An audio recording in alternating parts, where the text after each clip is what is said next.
Hello my Kasi family. Welcome to my channel.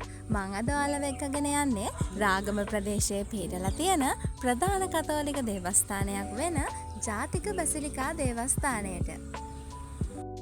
ඔයාලට මේ තැනට එකපාරක් හරි යන්න ආස හිතෙයි මේ වීඩියෝ එක බලුවට පස්සේ. කිතුණු බැතිමතුන්ගේ ඓතිහාසික පුදුබිමක් වන මේ දේවස්ථානය ක්‍රිස්තු වර්ෂ 1911දී කුඩා පොල්ලතු දෙව්මැදුරකින් ආරම්භ වෙලා අපි අද ඉන්න මේ විශාල දේවස්ථානයේ බවට පත් වෙලා තියෙනවා. ඉතින් මේ දේවස්ථානයේ ඉදි වෙලා දැනට වසර 4ක් පමණ වෙනවා.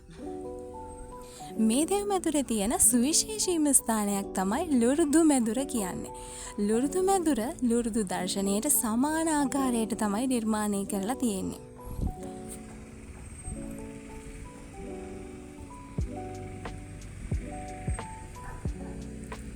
ඉතින් මම ඔයාලට ඉස්සෙල්ලා කියපු ලුරුදු මැදුර තමයි මේ තියෙන්නේ.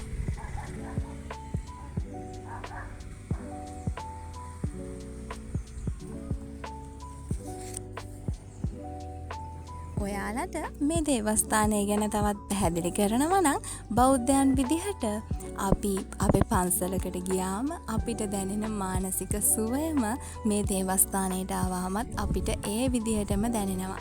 මේ අවට කොළපාට පරිසරය හිතට ගතට ගොඩාක් නිස්කලංක බවක් සැනසීමක් තමයි රැගෙන එන්නේ.